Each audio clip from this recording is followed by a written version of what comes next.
Difference number 1 are the triggers. If we take a closer look at the L and R triggers on the GameCube controller, you'll see that they're supported by springs. They act as analog triggers until fully pressed, at which point a digital signal will be sent. In Melee, the analog portion of the triggers would summon a light shield, but there's no such mechanic in Smash 4. Hence, using L and R to shield is slightly slower than using a digital button, because of the distance your finger needs to travel before the digital signal is sent. This goes for whatever input you assign those triggers, not just shield. The Pro controllers on the other hand are fully digital, so shield or whatever input you assign them comes out instantly. So that's 1 point for Pro controllers. Just to note, if you insist on using L or R triggers for shielding on the GameCube controller, I suggest assigning one of your face buttons to shield, so you can at least mash air dodge out of combos more efficiently, such as Bayonetta's. Difference number 2 is the ridges. As you can see, both the left stick and the right stick on the GameCube controller have octagonal ridges around them. This can be beneficial for hitting specific directional inputs, such as jab cancels and reuse manual input moves. The Wii U Pro controller doesn't have this, unless you use the Wii Classic Pro controller. 1 point for the GameCube controller. Difference number 3 is the extra button. The GameCube controller has a total of 10 assignable buttons, while the Pro controller has 11. The extra button isn't a necessity, but it can come in handy. One prominent example is Beetle, 1 point for the Pro controller. Difference number 4 is input lag. A YouTuber named Alan P did a very good latency test between the GameCube and Pro controller, which I've linked in the description. Out of about 1,000 tests in a low wireless noise environment, the result was that 55% of the time, an input from the Pro controller would come out 1 frame slower than the GameCube controller. For the majority of the remaining 45%, the moves came out on the same frame. In an environment with more wireless devices, such as a large tournament, the input lag may increase. Unfortunately, plugging in the Pro controller doesn't solve this issue, since the USB cable only transfers power, not data. 2 points for the GameCube controller. Difference number 5 is the location of the right joystick. On the GameCube controller, it's at the bottom left, and top right on the Pro. But you're probably asking, what difference does this make? Well, technically speaking, it'll always take a bit more time for you to hit the right stick upwards and rightwards on the GameCube controller, since you must move your thumb in 2 directions. In contrast, downwards and leftwards will be faster, since you only need to move your thumb in 1 direction. For the Pro controller, it's the exact opposite.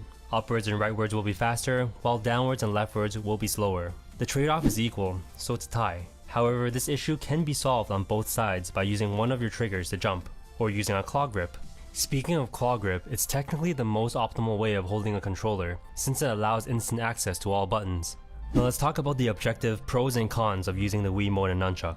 One advantage lies in the D-pad. You can assign smashes here, which makes inputs for smash attacks slightly faster than using a joystick.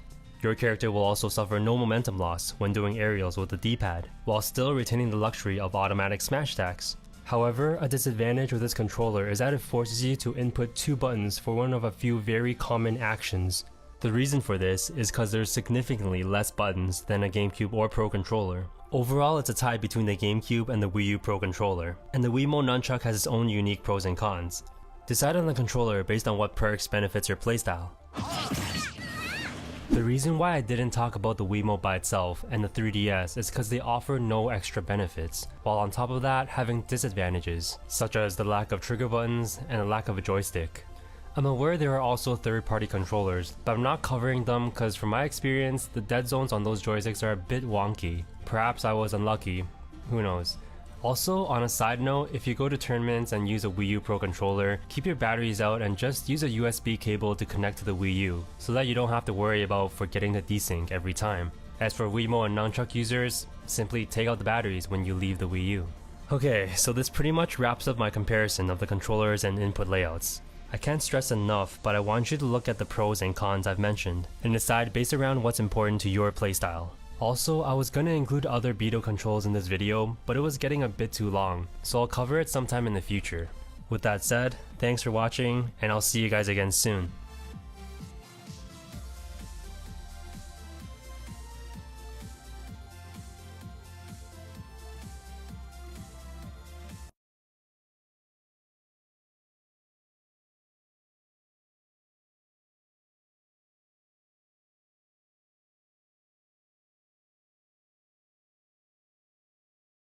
Taunting is a staple in the Super Smash Bros series, starting from the days of N64 all the way to the Wii U.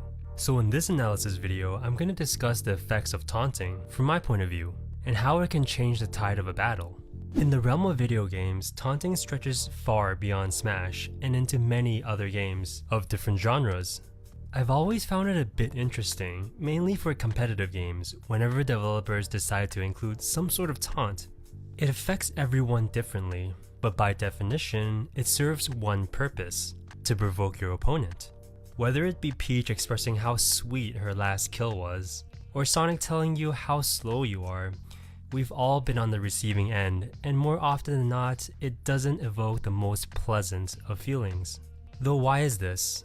In games, and actually a lot of other things in life, when we put effort into accomplishing something, we tend to get a good effort, or nice try. It's courtesy and respecting a person's effort.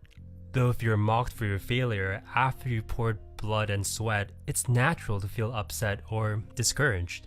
This is the basis of taunting. When used at the right time, it can cause frustration, which in turn can make the opponent play more recklessly. Taunting usually has different effects based on the situation. If you're just sitting around playing some 8-player Smash with close friends, and you see your buddy throwing out like 10 taunts after every kill, no one's gonna get mad, because everyone knows each other so well. You know there's no disrespect, and the taunts are all in good fun. On the other hand, in a more competitive setting, perhaps a tournament match